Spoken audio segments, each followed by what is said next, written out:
Today's we're broadcasting from Ryerson University, which is really exciting. Today's topic is, I think, a really, really, really important topic.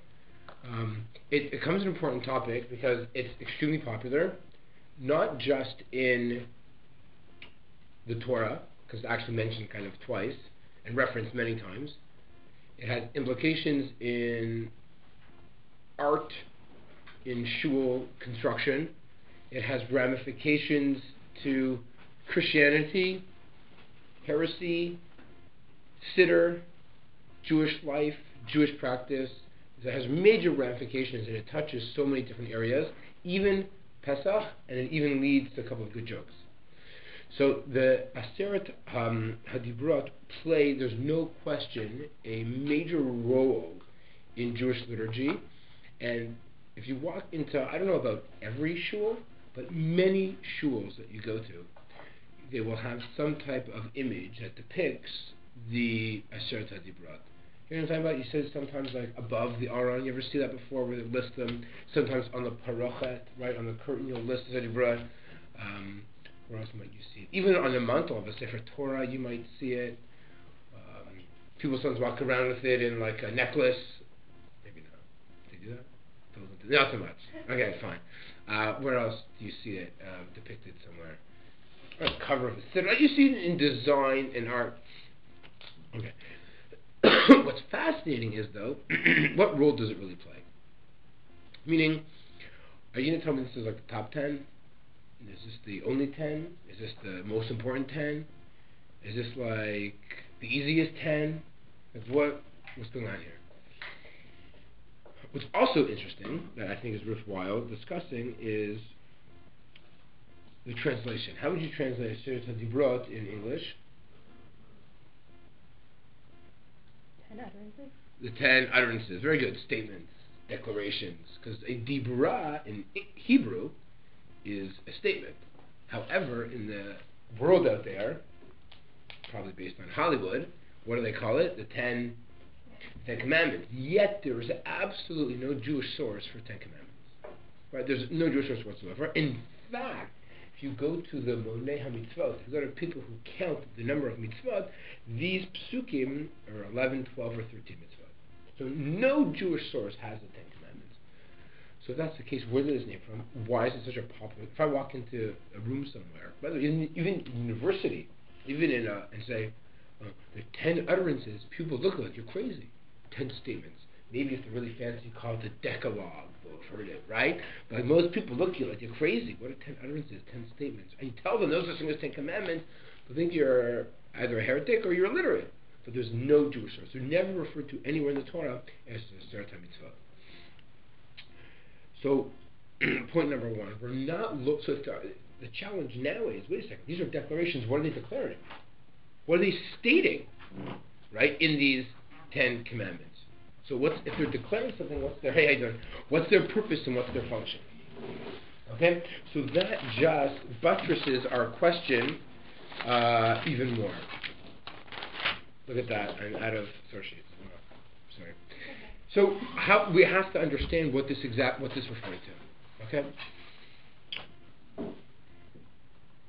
Let's go through another misconception. So Pesach night, if you've heard this joke before, I will apologize. Pesach night, at the end of the Seder, when you sing Who Knows One, you get the Who Knows Two. So what's the English version of Who Knows Two? Two are the? You say tablets of the law? Okay. The Luchot that Moshe brought is already like advanced. The tablets that Moshe broke. The tablets that Moshe broke? No, really? Look at these different versions. What does Uncle Moshe say? Two are the Luchot. I think Moshe brought. No? It's broke? Could be broke, could be brought. But it's interesting. They call them tablets. So Moshe brings tablets. They turn Moshe into a pharmacist. Like, hey, Jewish people, here's like aspirin. Here's tablets. Take 2, calm in the morning. Right? So they turn Moshe, the English version of Who Knows One, turns Moshe. I like pharmacists. Anybody here in pharmacy? Aspirations of pharmacy? No. Okay. So the question is, wait a second. Moshe is not a pharmacist, And if you want to understand what Moshe is, go to the Hebrew. What's the Hebrew version of these are the tablets that Moshe brought? What's the Hebrew version? Shnei Luchot Abrit. Now, Luchot Abrit are fundamentally different than Moshe Rabbeinu promises. Now, Luchot might be tablets, but what does Brit mean? What's Brit? A covenant. So, therefore, there must be something covenantal about these Luchot. Everyone follow so far? There's something covenantal about these Luchot. So, it's not that they're necessarily the top 10, or the only 10, or the most important 10. They must resonate with the covenant. Now, what's a covenant? A covenant is what's a covenant? What's a brit? An agreement, a relationship, right? Almost like a ketubah, right? There's some type of relationship, a contractual, there's some type of agreement, there's some type of something that's going on between the two parties, and the two parties are, of course, Am Yisrael and God. So there has to be something that's covenantal, something that's relationship-based about them. So we've already said that they can't be, we can't just be looking for mitzvot, because they're not there. We can't be looking for a pharmacy, because they're not a pharmacy, it's uncovenantal about them. And the third fallacy that we have to dispel is the following. If you open up most Sidurim, at the end of the Sidur, you'll find the Yisrael Dibrot. Ever noticed that before? You ever flipped through it? Anyone here actually stay them? Do we have a sitter on them? Sometimes we walk around the Sidur. It's like one on my phone. Yeah, okay, but we have that. I don't know if they include it on the phone. You have an iPhone? Yeah, but I don't know. I have Nisachari, so I don't know. You have a sitter here? This is like a mini sitter. Let's find out if it's here. I'm totally random sitter. This is not discussed in advance. I've had no idea that I was going to ask this question. We are flipping and turn the page, and they're not here. Not here. Okay, fine. But in our scroll, and many students are printed. The question is why they printed. I want you to know something amazing. If you take a look at the Avodah of Yom Kippur, and you take a look at what went on in the Beit Mikdash every day, they were recited every day in the Beit Mikdash. Every day as part of the service, they were recited. And then the Gemara says they stopped doing it. Why? Because of the minim. Because of the heretics. Which probably is reference to early Christianity. What was the problem? The early Christians were saying, these are what count. These are what really matter. Everything else in the Torah, that doesn't really count. Meaning kashrut's not that important. Shabbos isn't that important. I don't know. Pesach's not that important. These are really the only ones that are really that important. After all, they're recited in the temple. They're put on they're set to Dibrot. And therefore, in order to dispel that fallacy, they stopped reciting them in the Beit HaMikdash in order not to give them, shall we say, extra credence or extra support or extra emphasis. So they tried to de-emphasize them in order to emphasize them. Right? Okay. What I want to do now is, okay, let's try this way. Why then were these 10 chosen? So we know there's 10. By the way, it's not even so clear what the 10 are. You should realize. It's not even, I intentionally, the piece that I have in front of you, I bolded what's classically known as the Sefer Dibrot, but you could argue differently. These are generally what's understood by Chazal to be the 10. Okay, why do you think these 10 were chosen? If you had to, somewhere to ask you, why were these 10 chosen? So I threw out words like covenant. I threw out words like, they all have a hint to all the other mitzvot. Like they're all. Because you're making reference to Sajigan, who says that these 10 are an umbrella for all 613. That all 613 are subsumed under these 10. It could be, but there's a problem with that. I'll give you an example. If you wanted to do that, each Dibra, if you needed to subsume 613 under 10, what would need to be, if you're an editor, right, and you're going through all 10 mitzvot, and you have to choose which one should be in there, what would you look for in one of these 10 umbrella statements? What would you look for? What would you look for, ladies? What would you look for? If you had to include all 613, what would you look for? An example of something which is very specific or universal?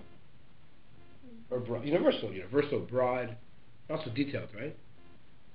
Look at this. Look at, let's just go to number 9. Lo ta'aneh v'ra'acha ed shaker. What does that mean? Don't be a false witness. What exactly you were trying to subsume into that one, right? Like Shades? What are you trying to subsume exactly into there? What else could be included? Not so simple. And especially because I'm going to give you two that seem to be very simple. That seems to be very similar. For example, look at two. Or look at 1 and 2. One is Anochi Hashem Elokecha. How would you translate that into English? I'm Hashem your God. I'm Hashem your God. And what's number 2? Vo Yelech Alim Achirim. What's that? That's not so helpful if you want to include 613, right? Have one of those.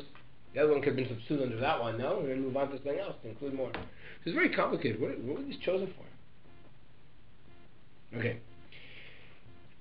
How would you translate number 6?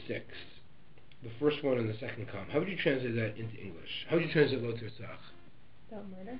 Don't murder. How do you say the word don't in Hebrew? Oh, no? Why does it say Al Tirtzach? How would you literally translate Lo Tirtzach? What does Lo mean?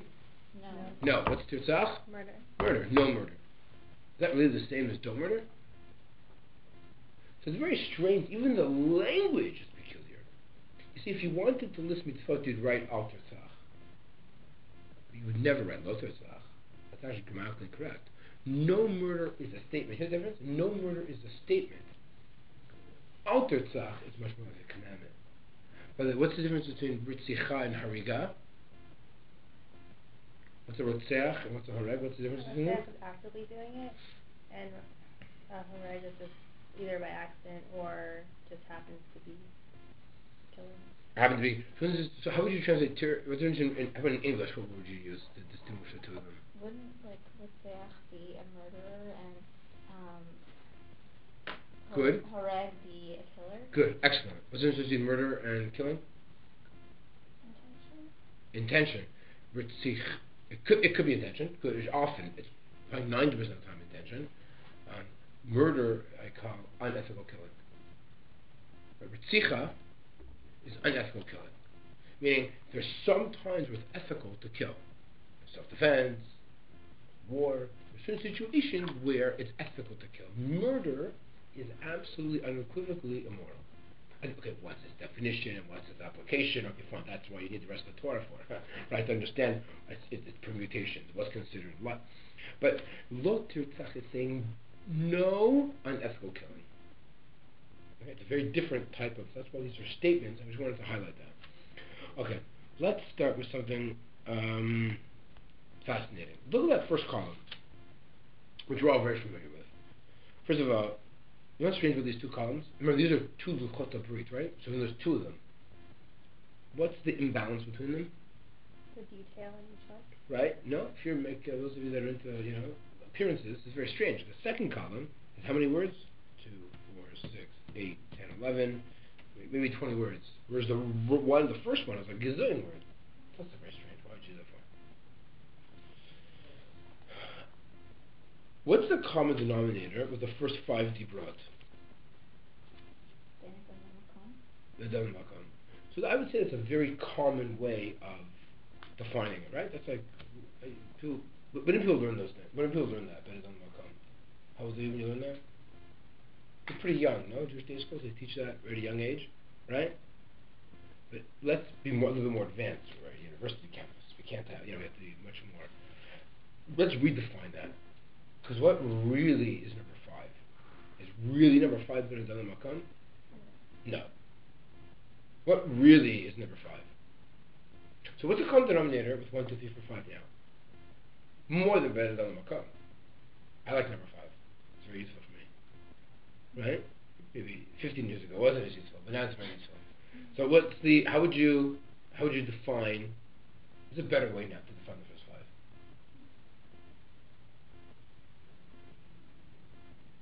What's the common denominator with your parents and God?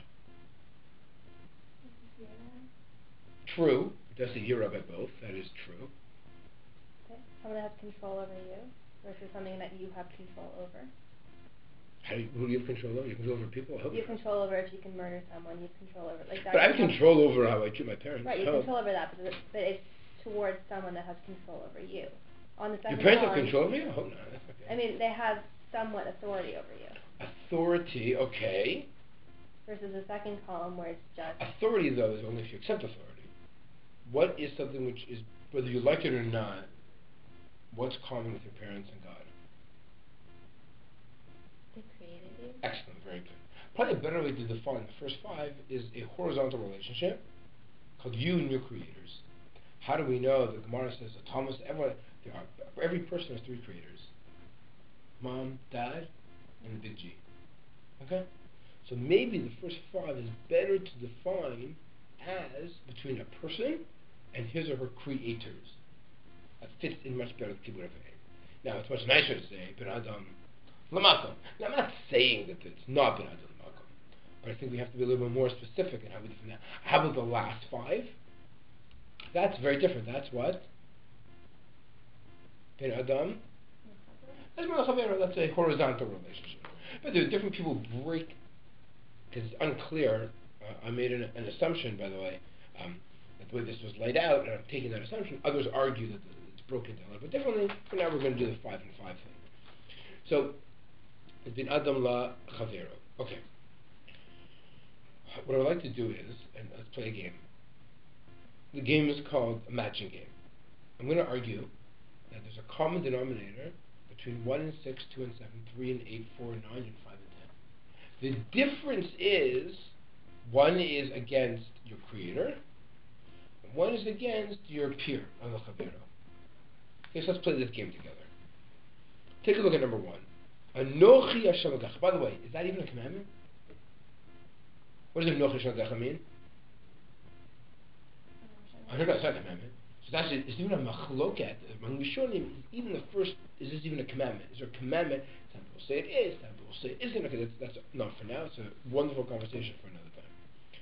How would you? What is the connection between Anochi Hashem Elokecha, and Lo Tirtzach? Let's go back.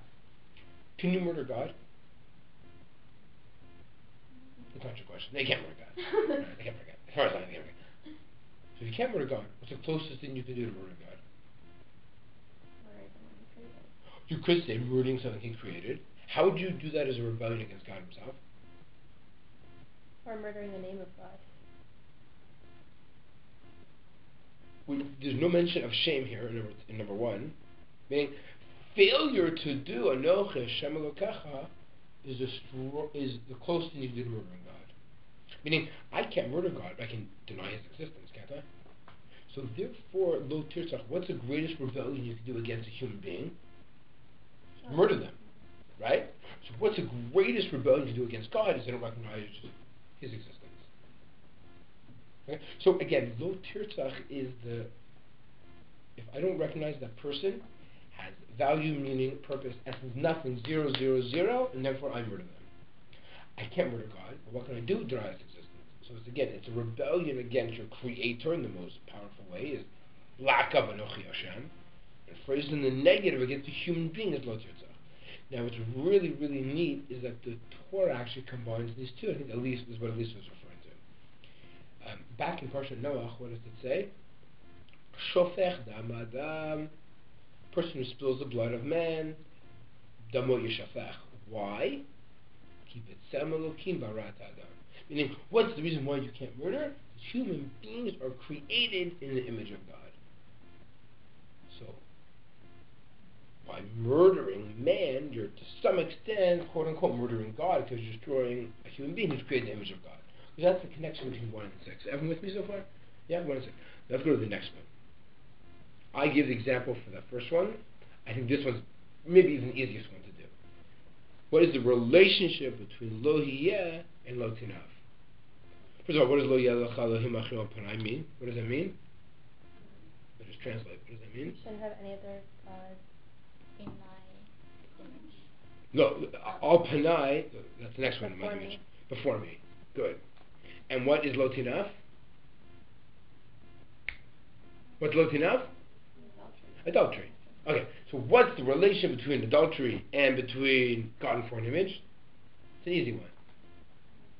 What does it mean if you have, what is Lo Tinav, adultery? You have a husband and wife who are married. That's the most intense relationship, an equal balanced relationship that you can have. And what happens if there's Lo Tinav? What did one of these people do? They took this relationship and they went outside the relationship. Right? They committed adultery. What is lo Elohim acharim? How do you do that against your creators? What do? You have another God.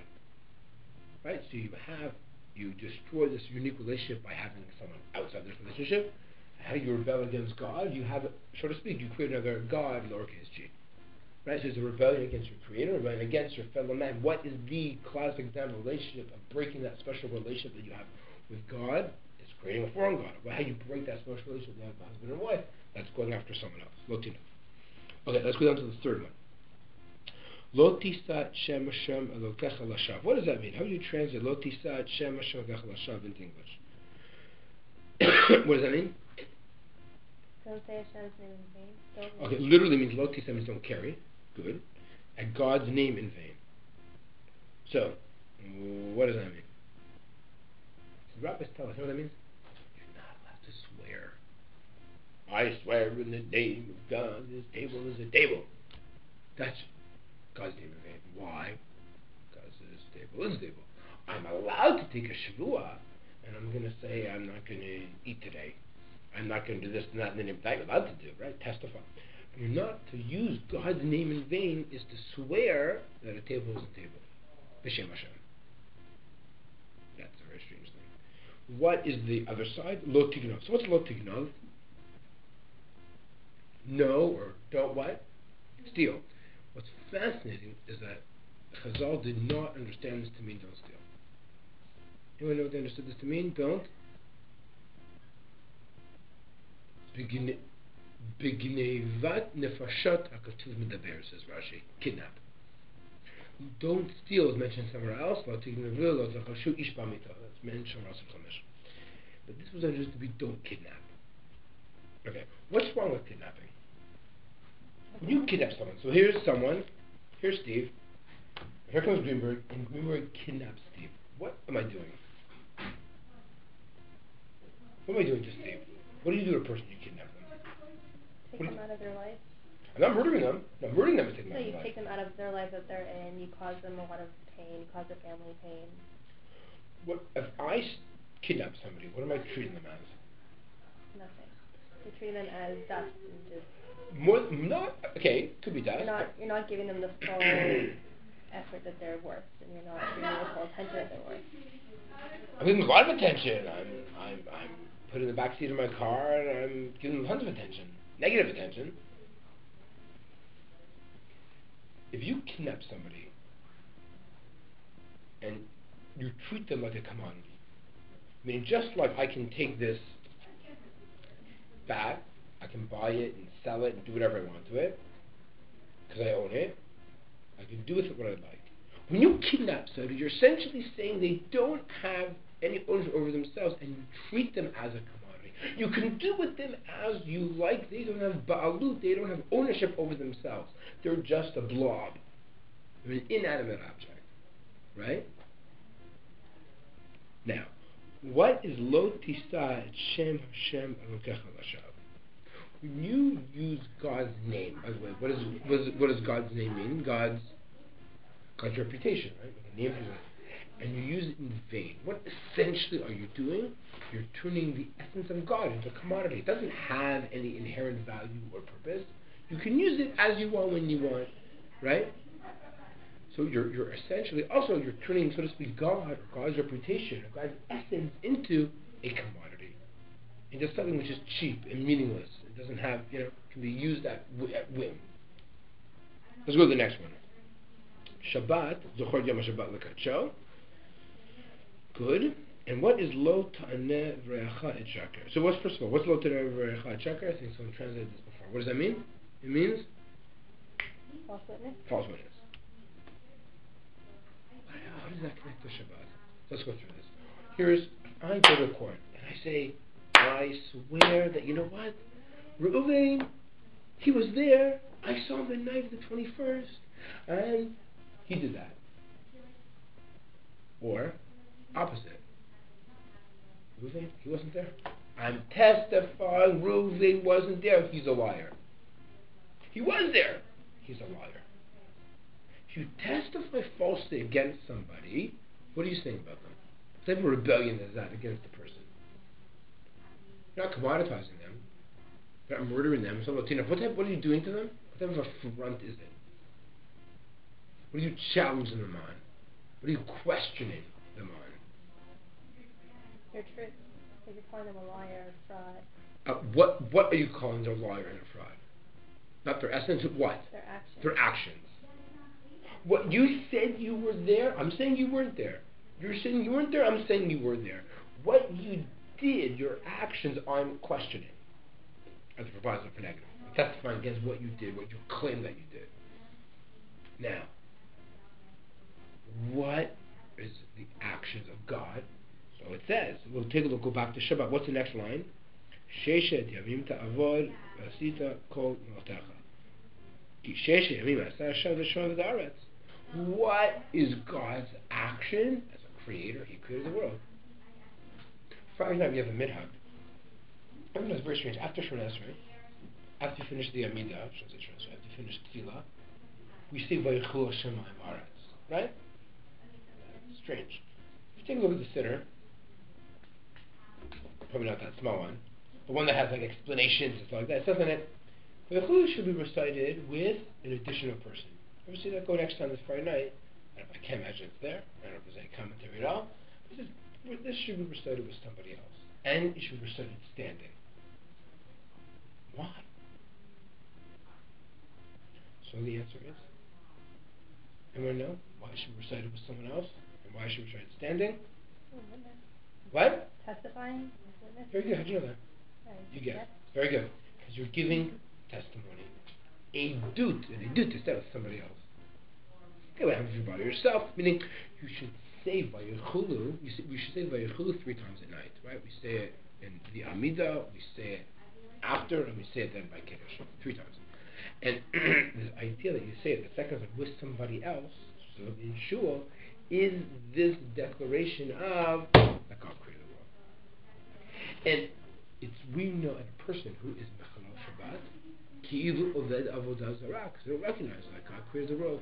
And by the way, the person who creates the world, there's a meaning and there's perfect and there's significance to it. That's why God created the world. So by not keeping Shabbat, so to speak, what are we doing? We don't recognize God created the world. It's a rebellion against God's actions. God created the world, and I'm saying I'm not keeping Shabbat. I'm saying God didn't create the world. That's exactly a negative testimony against a human being. So we see one is a testifying against God by not keeping Shabbat, lack of the positive, or is a rebellion against human beings and what they did, what they didn't do. The last one. Anybody want to try and take a stab at what's the connection between Kaved et Avicha v'Yetimecha and Lo Tachmod? First of all, let's explain. What's Lo Tachmod? What does Lo Tachmod mean? What's Lo Tachmod? Don't covet. I love that word. I love the word covet. It's a fun word. So what does covet mean? What's covet? Don't be jealous. So what in Pasuk Gimel are they saying don't be jealous of? Don't be jealous of? What's Beit Reacha? Friend's house. Eshet Reacha? Friend's wife. Avdo, his servant. Amato, female servant. Sharo, Chavvachol Shel Reacha. What? A person who's jealous of someone else's house, car, job, what essentially are they saying? Who do they want to be? I want to be you. I don't want to be me. I want to be you. If I want your wife, I want your house, I want your car, I want your job, I want your cell phone, I want you that. I'm saying I want to be me, I want to be you. When you don't want to be yourself and you want to be someone else, who is that a rebellion against? Hashem, who made you? And your parents. And your parents. Kaved et Avicha v'Yetimecha. Meaning, a rebellion against you being you is a rebellion against those people that created you. Kaved et Avicha v'Yetimecha. Again, for sure, it's also rebellion against God as well. But essentially, if you don't want to be, meaning God, your parents put you in this world, a certain lot in life. I'm not happy. Why wasn't I born aristocrat? Why wasn't I born in Paris? Why was I born in Toronto? Why wasn't I born in Miami, where it's like warmer? Why was I born in Toronto, which is freezing cold, right? Why was I born in this social status? Why was I... My parents' fault. Now, it's true, we could change who we are, we can make money, we change our social status and move it all, I get that. But essentially, if I'm not happy with me being me, and I want to be somebody else, it's rebelling against my parents, it's rebelling against the people that created me.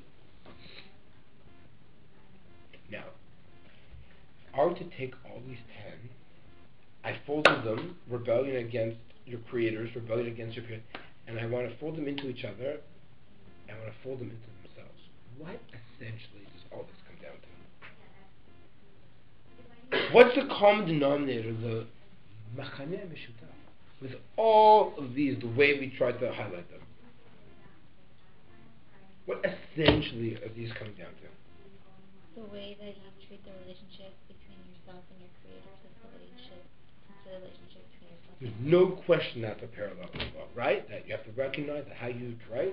Now, what's the reason why I'm supposed to treat creators in a certain way? What's the reason why, let's use normal English, what's the reason why I'm supposed to treat other people the way I treat other people? What should be the fundamental building block or the essence of why I treat people the way I treat people? Because they're like a little, like they have like a neshama. Okay, so they have some elokim in them, there's no question about it, that is correct. Excellent.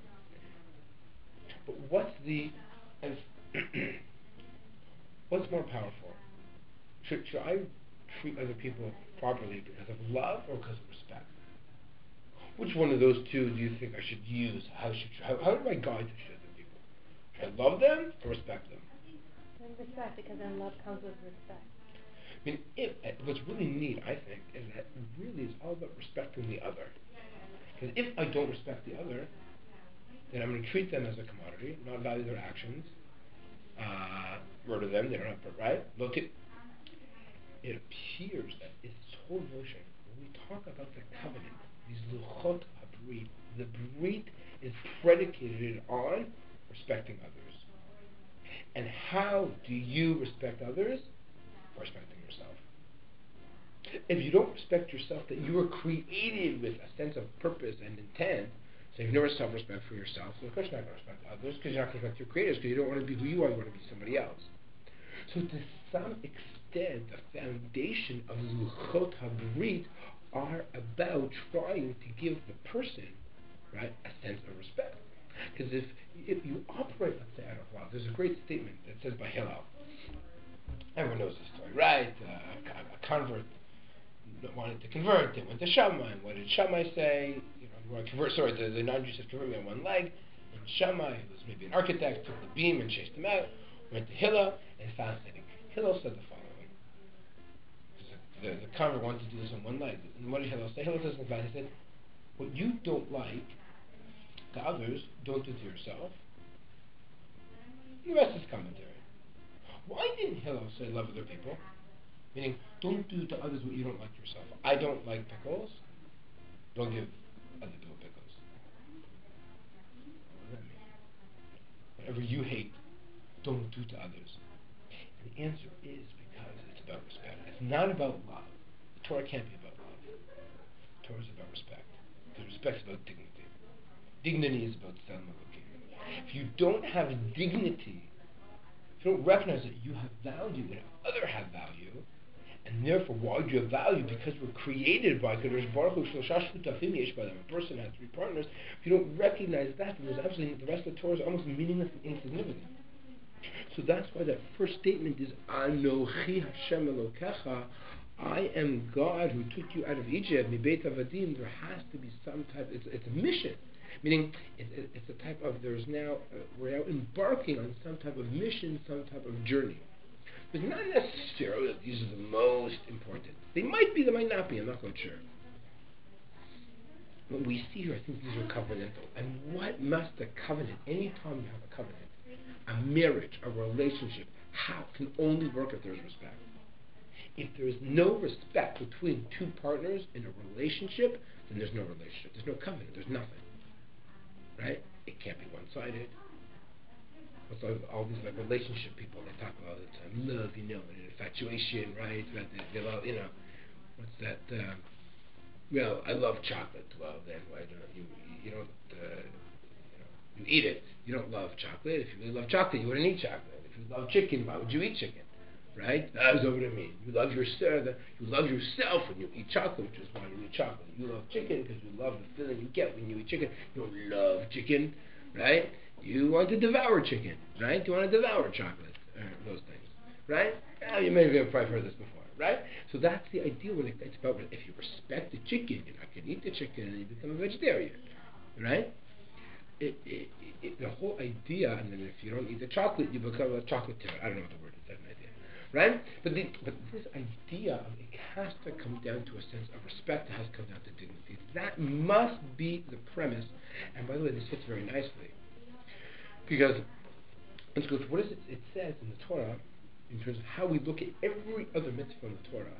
Now you understand, some people turn that line by Hillel into like, oh, commandments don't matter, it's all about how you treat other people. No, they don't understand what the Gemara is trying to say. The Gemara is saying any mitzvah in the Torah can only work if there's respect, right? If you don't have the sense of respect, it's not out of love to do for other people. If you hate and don't do to other people, that's a sense of simple respect and dignity for the other. It has to be a sense of respect. It has to be this mutual covenant and partnership between them. So we started off by saying, what are these? Because Moshe, like a pharmacist, these like the top 10, the most important 10, right? It appears, by the way, that no. It's not covenantal. It teaches us the parallel between creators and human beings, and comes down to this idea of Nochi Hashem Elokecha. We have to recognize we have a sense of respect and purpose and dignity, and everything else stems from there. There's one other thing I want to mention though. When you go to Shul, the Shabbat, so right before they read this pasuk, where the Ber Elokim, the Gabbai is going to do this, bang on the table, and everybody stands up. So those people that usually stand up for Kriyat Torah are standing. Those people that do not stand up, which is very strange. Because Maimonides, the Rambam writes, whoever says that Anochi Hashem Elokecha is more important than the pasuk Ela or Elu. Elufei Esav, this is the genealogy of Esav, is a heretic. One pasuk isn't more important than the next pasuk. Every pasuk is valid. So why do we stand for Asur Dibrot? Aren't we essentially saying that these pasukim are more important than others? This is a famous question. A lot of commentators ask this. Why would you stand for this?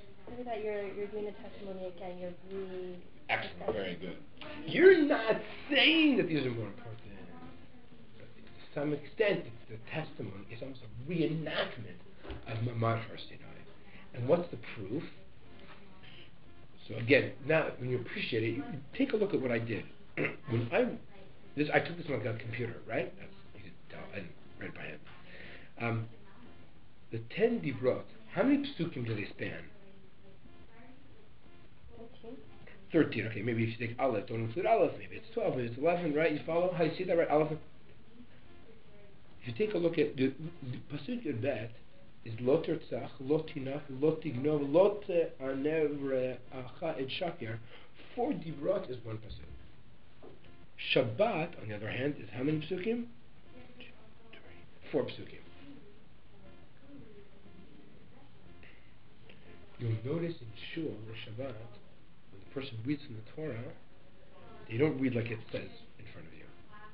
They make every dibra one pasuk. For example, lo tiftzach, stop. Lo, even though it's not the way it's supposed to be. It's supposed to be lo tiftzach, lo tinav, lo tignav. They don't. It's read, every dibra is one pasuk. For example, they combine lo yeh, like it's a crazy thing.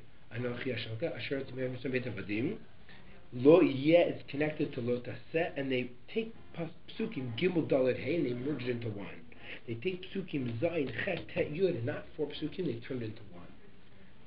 Why? Because we see from here something amazing. It's not about psukim in the Torah, it's about the 10 dibrot. It's about a historical connection to these 10 statements. It like transcends regular Torah reading. It's not read like psukim. It transforms into 10 dibrot.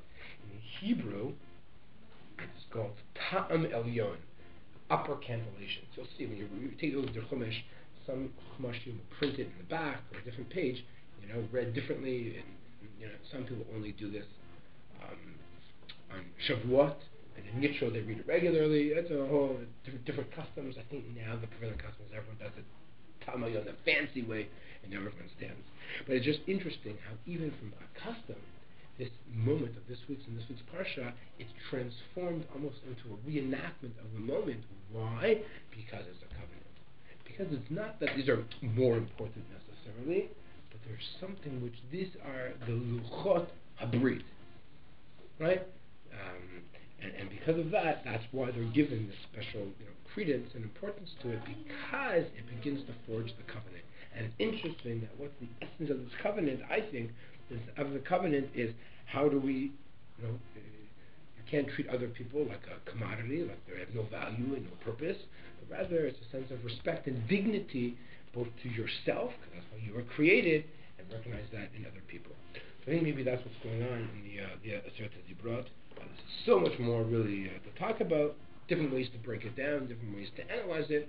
I just tried to really just throw out a few different ideas this afternoon, but we did the whole exercise of comparing what it says here and what it says in what it says in Vet Chanan, a few differences, and why they are there later on in the Torah when they know exactly what it said earlier. That's a whole conversation. The way they're phrased is how they can be broken down, by the way, in different ways. Think about maybe different ways to break them down. A lot of different exercises that we can do. I just wanted to share with you this one idea, which I think is fundamental, and it has ramifications to the Pesach Seder and leads with the joke. Moshe Farmer says everyone always laughs. It has conversations to the heretics, to perhaps early Christianity, the Beit Mikdash. Like I said before, art, Aseret HaDibrot are often depicted in some form or another in shul, not in necklaces, but on Sifrei Torah or on top of Aron Kodesh. And I think it's really interesting how the role that is played and its significance is obviously the most important, in reminding ourselves of who we are and what we are. And the foundation, I believe, really has to be how we view others and how we view ourselves. Without that, there's enough to talk about. We don't even get off the ground, talk about the rest of the 613, and we don't have to take, after that, we have nothing to talk about in terms of why we're entering, why we're forging into this relationship with HaKadosh Baruch Hu, because we know that's what happened at Brit Sinai. There's a Brit that takes place, and that's the covenant. It can't be brought down to anything. It's a reminder of the covenant. I just want to emphasize one more thing. You can't reduce a covenant to a piece of paper. I mean, the covenant isn't a luchot. I said that properly. Meaning, a wedding ring. A wedding ring isn't the wedding. It's significant, does it, right? You can never reduce a relationship to any physical object. A relationship is a relationship. It's not tangential. You can't put your finger on it, right? I give you a Brit Milah. So Brit Milah is not the Brit. Brit Milah is a sign, a reminder of the Brit. Shabbat is a sign of the Brit. Is that clear? Because really important people think that a Brit Milah is the Brit. It's not a Brit. So the sign. So why do men need a sign of the Brit? Go ask Brooklyn. Right? So human beings need reminders, right? So the luchot are just a reminder of the brit between God and the Jewish people. It's not the brit itself. It'd be like heresy. You can never reduce a relationship to any physical item. You have reminders. That's the world that we live in, symbols that we live in. So the luchot brit are the symbol of the relationship between God and the Jewish people for reasons that we said before. Okay, have a good day, everybody. Thanks for coming.